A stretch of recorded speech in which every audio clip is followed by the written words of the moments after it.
Hello दोस्तों, आप लोग का स्वागत है ईटीपीटी सीरीज में। आज हम बिहार स्पेशल हिस्ट्री के पार्ट 2 लेकर आए हैं। इससे पहले मैंने आप लोगों को बिहार के ऐतिहासिक स्रोत के बारे में बताया था, तो आज हम चलेंगे मगध साम्राज्य के बारे में देखेंगे। तो चलिए दोस्तों चलते हैं, देखते हैं मगध साम्राज्य के बारे में कुछ बेसिक जानकारियाँ प्राप्त करते हैं। हेलो दोस्तों, आप लोग को मालूम होगा कि पूरे भारत 16 महाजनपदों में बटा हुआ था। अगर वर्तमान में देखें तो भारत की भौगोलिक स्थिति से 2 महाजनपद बाहर अवस्थित था, यानी कम्बोज और गांधार, और 3 महाजनपद यानी बिहार में अवस्थित था। तो दोस्तों आपको मालूम होगा मगध की राजधानी राजगृह, एक बज्जी, वैशाली, अंग और चंपा। पिछली क्लास में मैंने इसे बताया भी था। मगध साम्राज्य सबसे विशाल महाजनपद माना जाता है, सबसे पावरफुल महाजनपद रहा है। तो मगध साम्राज्य के शासकों ने राजगृह को राजधानी बनाया। इसका कारण ये था कि राजगृह 3 तरफ से 5 पहाड़ियों से घिरा हुआ क्षेत्र है। इसके अलावा इसके उत्तर में गंगा नदी, इधर जो है पूर्व में चंपा नदी और पश्चिम में सोन नदी आता है। तो ये 3 तरफ से पहाड़ों से अवैध है और उधर जल क्षेत्र होने के कारण ये क्या है, एक अवैध किला का निर्माण करता है। इसीलिए मगध के राजाओं ने राजगृह को अपनी राजधानी बनाया। इसके बाद उदयन राजगृह से अपनी राजधानी को पाटलिपुत्र में अवस्थित ले गया, पाटलिपुत्र नगर को बसाया, वहाँ किला बनवाया। तो पाटलिपुत्र की भी भौगोलिक स्थिति वैसी ही है कि तीनों तरफ से क्या है, जल क्षेत्र द्वारा घिरा हुआ एक अभेद जगह था। इसीलिए वो भी क्या है, सुरक्षित है। सुरक्षित क्यों था तो देख सकते हैं कि मगध साम्राज्य के चारों तरफ जनपद बसे हुए थे और हमेशा जो है यहाँ खतरा आक्रमण का बना हुआ रहता था। इसीलिए यहाँ के राजाओं ने राजगृह और पाटलिपुत्र को क्या है, राजधानी बनाया। तो चलिए दोस्तों चलते हैं आगे। दोस्तों ये देख सकते हैं कि मगध साम्राज्य का विस्तार को इस मैप में, कि मगध साम्राज्य का जो प्रभाव था यहाँ तक रहा है। इस मैप से भली भांति यही राजगृह है, मगध साम्राज्य की राजधानी है। तो दोस्तों चलिए चलते हैं मगध साम्राज्य के बारे में जानते हैं। तो मगध का उल्लेख सर्वप्रथम अथर्ववेद में मिलता है। तो ये आपके लिए क्या है कि VVI है आपका PT एग्जाम के लिए बहुत ही। इसके अलावा मगध राज्य के आरंभिक इतिहास की जानकारी महाभारत से मिलती है। यानी मगध राज्य के बारे में है प्रारंभिक जानकारी कहाँ मिलती है, तो महाभारत में। यानी आप अनुमान लगा सकते हैं कि महाभारत का कार्यकाल 600 ईसे पूर्व के समय का है। यानी महाभारत जो घटना घटित हुई है वो 600 ईसा पूर्व की घटना है। देखिएगा कि मगध साम्राज्य का प्रारंभिक शासक जो है बृहद्रथ को माना जाता है। सर्वप्रथम शासक वही है बृहद्रथ, और जरासंध को माना जाता है।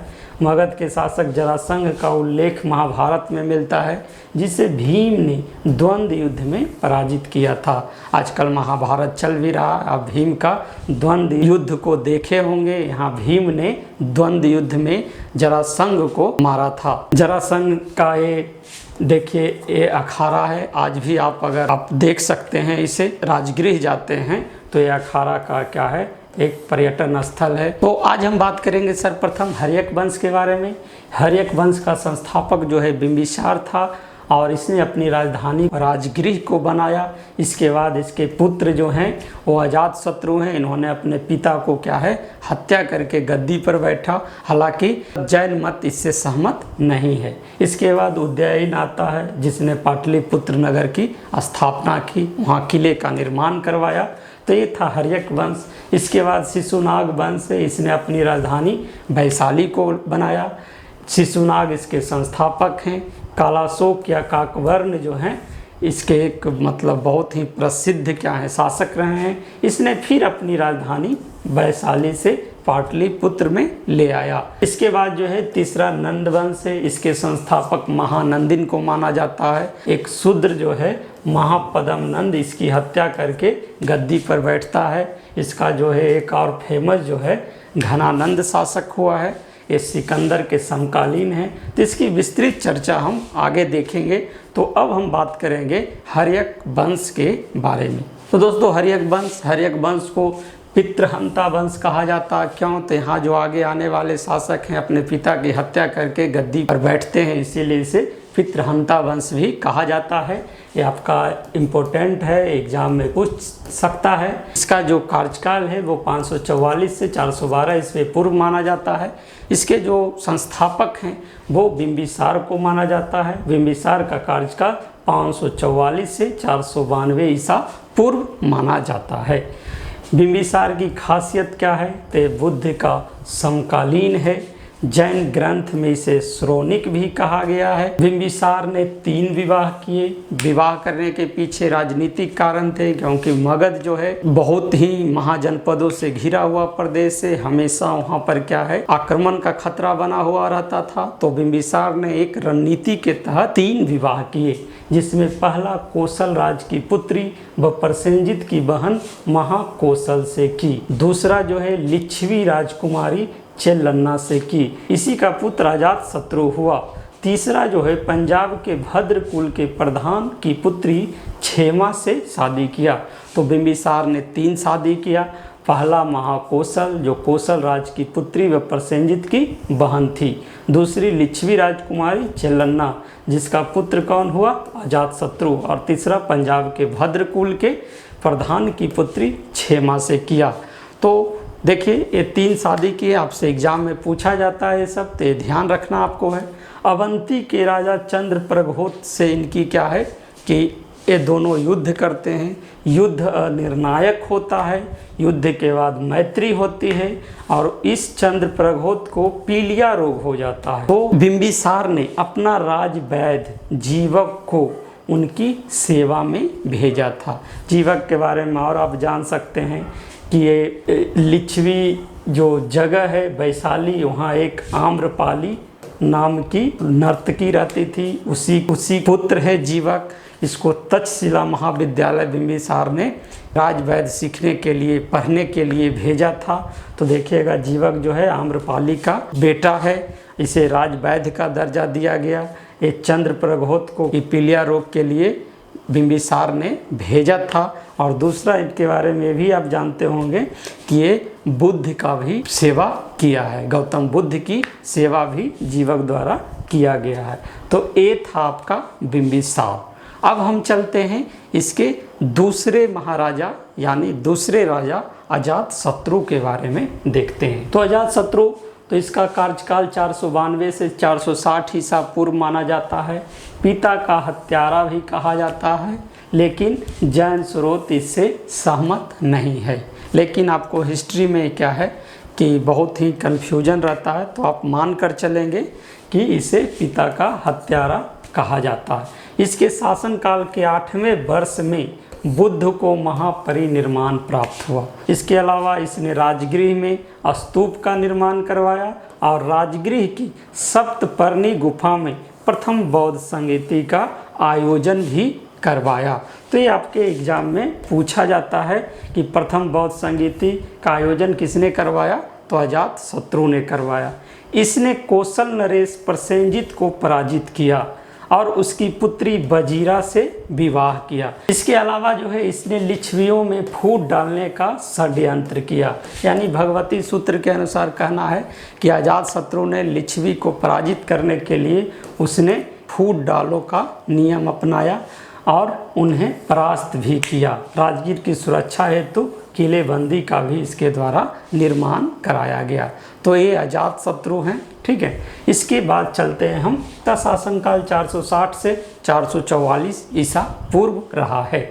अजातशत्रु के बाद गद्दी पर बैठा मगध साम्राज्य का इसके शासनकाल में उत्तर में हिमालय से लेकर दक्षिण में छोटा नागपुर की पहाड़ियों तक फैला हुआ था। इसने पटना में गंगा और सोन के संगम पर एक किला बनवाया और अपनी राजधानी राजगृह से पाटलिपुत्रा यानी वो किला जो बनवाया वो एक शहर था और उसने अपनी राजधानी को राजगृह से पाटलिपुत्र ले गया। और किला कौन था? पाटलिपुत्र। तो आपसे एग्जाम में पूछा भी जाता है कि पाटलिपुत्र की स्थापना किसने किया?